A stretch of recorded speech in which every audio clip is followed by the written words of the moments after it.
Pero alam niyo sa palagay ko, lahat naman tayo ngayon ay media personnel na. Lahat tayo ngayon, social communications ministers na. Abay, nauuna pa nga kayong mag-report sa TV kung saan may sunog, yung lindol, imbis na mauna kayong magtago, nauna pa kayong mag-post.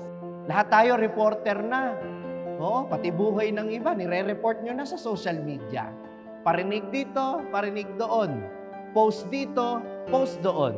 Kahit hindi naman natin minsan masyadong naintindihan ang ating sinasabi o hindi natin alam yung buong kwento, maraming mga bagay na magandang naidulot ang social media dahil nabigyan tayo ng pagkakataon na iparating sa mundo, sa lahat ng tao, hindi lamang yung mga talento natin, yung kakayanan natin, yung kapangyarihan natin na magbalita.